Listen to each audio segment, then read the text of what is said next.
We do something where we try to take the core principles of each job.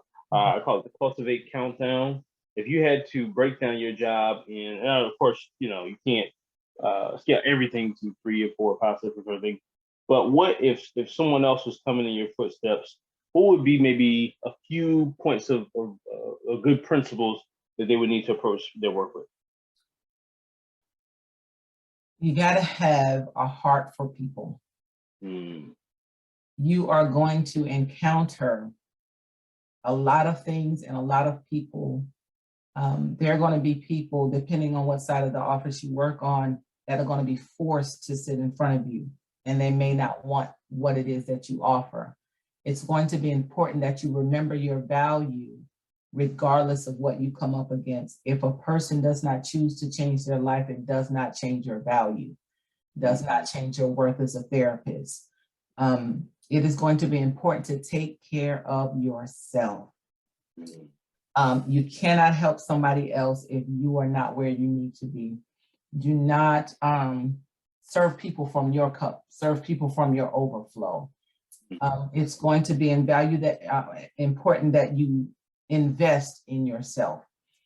This is not a free profession.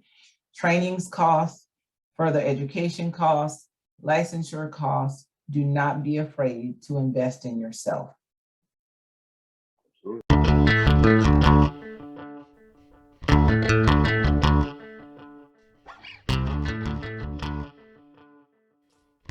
All right, welcome to the Imagine Exposure Vodcast.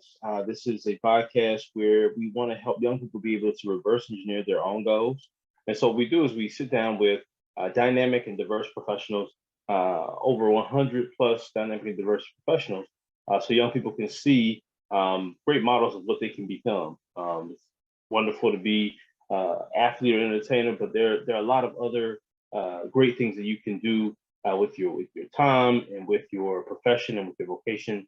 And I guess today is definitely a model for that. And so I'm thrilled to bring to this particular interview the great Germaine Middleton. Germaine is my cousin, but bigger than that, she is very credentialed in her space as a network clinician.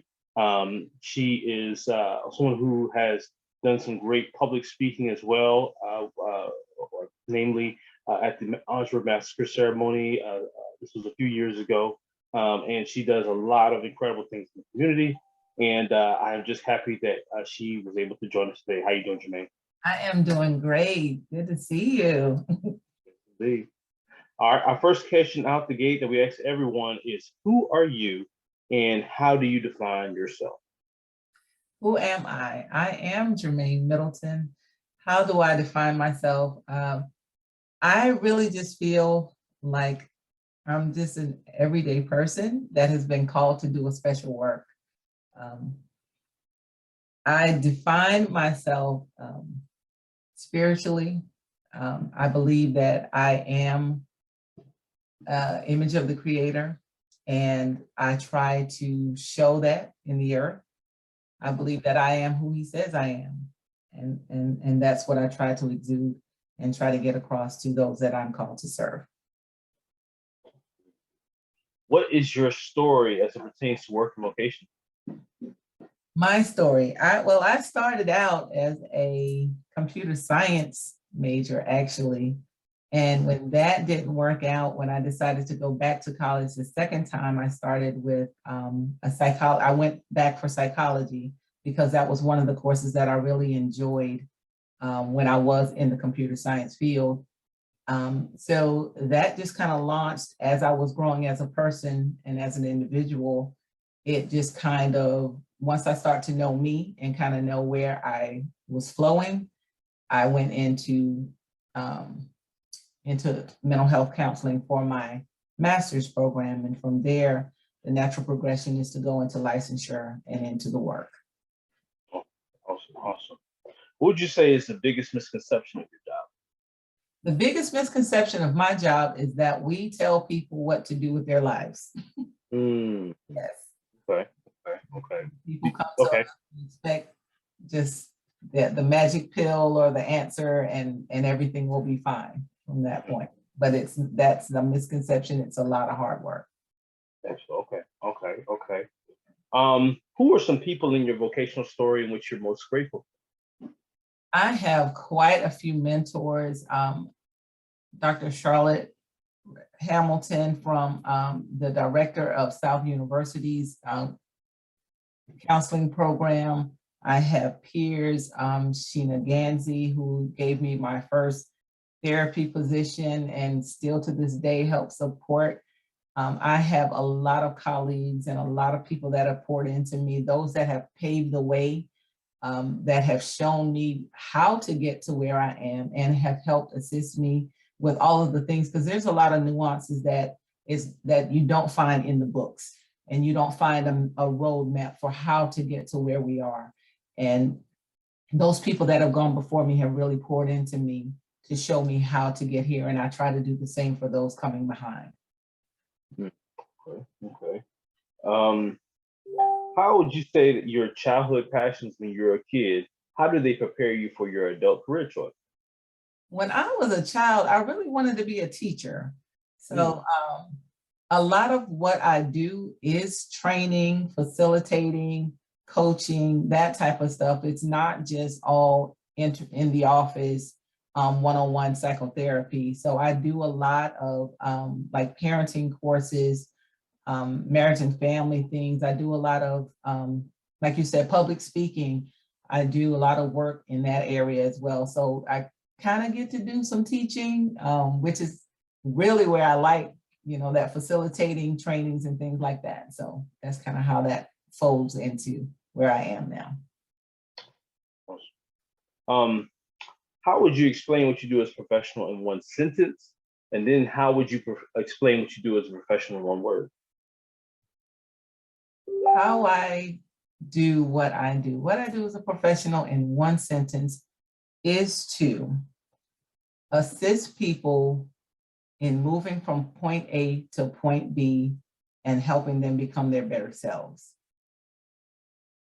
What I do in one word is, change. Change. Okay. Like it. All right. What do you love the most about your job? What I really love most about my job is that piece of seeing people grow and seeing people become their better selves, seeing the light turn on for people that have had the mindset and the belief that this is all that there is, to understand that you get to choose what your life is going to be and how your story is going to end, and to find them, to get them to be empowered, to take the reins. That is the most fulfilling thing to me, and to be able to launch them. I don't believe that therapy has to be a lifelong thing, even though I am available. They don't have to be lifelong, but I like to see people take the reins and then take control of their lives and move forward. On the other end of the spectrum, what would you say is the biggest challenge? The biggest challenge is dealing with people that, trying to get people to understand that piece of that they actually can, and that life does not dictate, and other people and circumstances and situations do not dictate. People that I work with, a lot of people that have trauma. And when you have trauma imprinted in your mind, it is very hard sometimes to break that. Some of the hardest part of it is hearing some of the stories of that trauma. And just, it's very heartbreaking to deal with some of the things that I hear on the daily. I'm sure it has to be very difficult. How, and you talked about it a little bit earlier, but when it comes to either becoming respected in your profession or certified in your profession, what does that look like? What does it look like to go through that process? We start with a bachelor's degree. I started in psychology, and then I went into professional counseling. What you want to do is, for the master's degree, but you want to look for a K-CREP accredited school, and that is going to give you more credence when it comes to the licensure process. We go through the South Carolina Labor and Licensing Board to verify all of our our coursework, our internships and practicums have to be completed during our master's program. And then after that, we go through a 2-year process of supervision where we work under a licensed therapist to make sure that we have grasped those concepts from school and that we are not doing any harm to our clients, that we are following the code of ethics, things like that, to be guided to become a better therapist. And then after the 2 years, you apply to say, yes, this person has to vouch for you, basically, to say that, yeah, I've worked with them, they're good to go, they got it. And then from there, you're pretty much launched to do your own thing. We are required to do continuing education units every 2 years. Our licenses run for 2 years. And for a year, for the first one, it's 2 years. And then after that, it's every year. We have to re-verify. We have to get a certain number of continuing education units because theories and interventions and things like that are always changing. And what I have done is work to become a specialist in a certain area. I deal with a lot of people with trauma. So there's many different ways you can go. There's substance abuse, there's trauma, there's children. There are a lot of different populations that you can work with, but just depending on what your passion is kind of how you want to guide that piece to become a specialist and be known for working with that population. Okay. How does a person negotiate either the value of their services or negotiate a salary in your profession? It's going to depend on the need, the saturation of that population that you're working with, and that skill set. Like I say, if you have a specialization, the more letters you have behind your name kind of thing will kind of get you there. But starting out, you pretty much have, starting out, I would say, go to a place that's going to help you grow, that's going to challenge you, that's going to give you the opportunity to work with a lot of different type of clients, a lot of different populations. So you can really get a feel for what works for you, for what feels good, what really feeds you.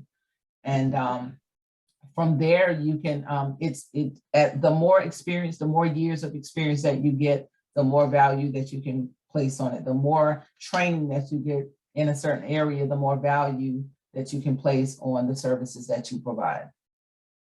Gotcha. Okay. Let's see. So this is a time machine question. If you were to get into a time machine, hypothetical, of course, and you went back and you spoke to the Germaine that first started on your job, you could talk to your younger self. What would you say? What advice would you give to your younger self?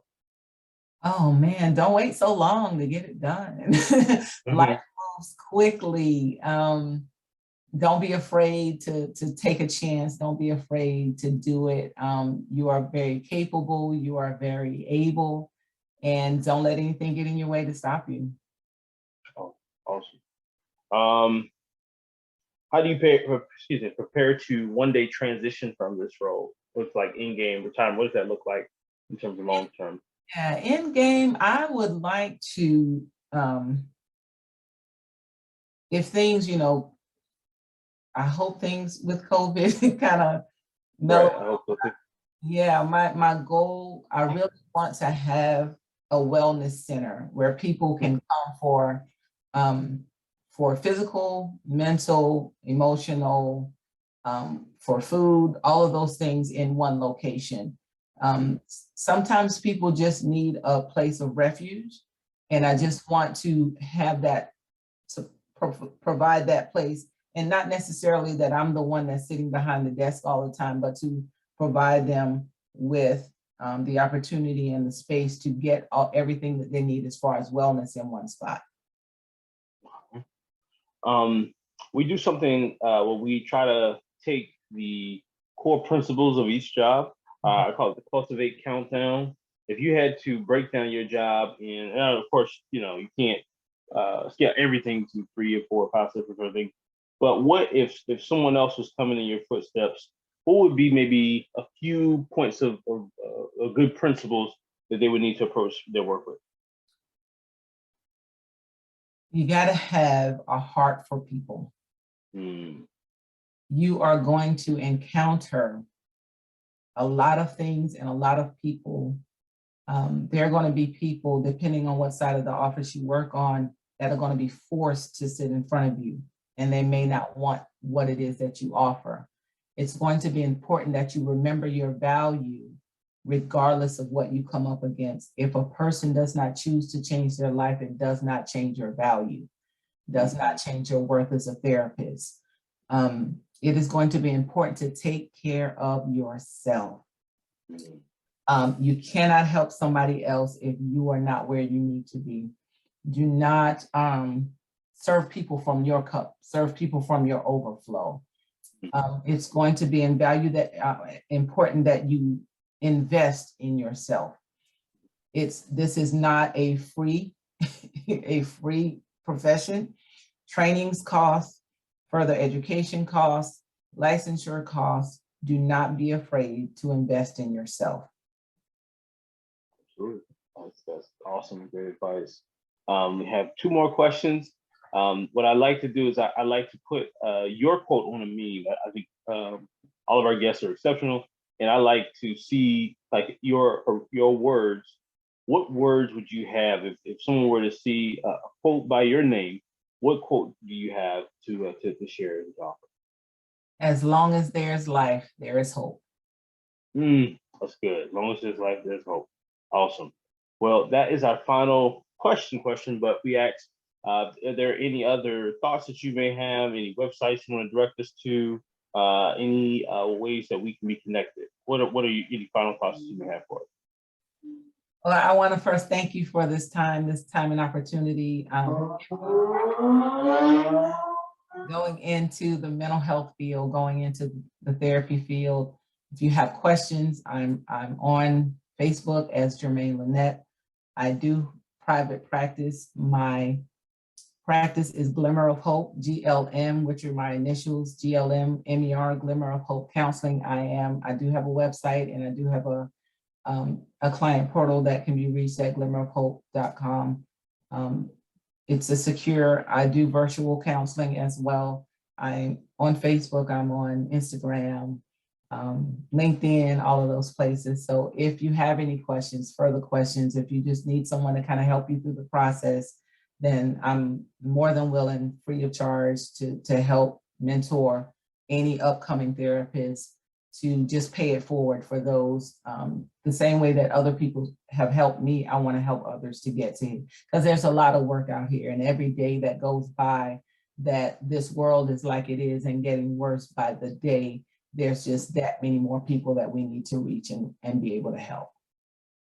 Well, I do appreciate you sharing your time, your expertise, and just being a person who just gave such great vision today. And so I'll make sure that we include all of those in the interviews. We put them out on social media, that sort of thing. Thank you so much, and you have a great day. All right, thank you for that.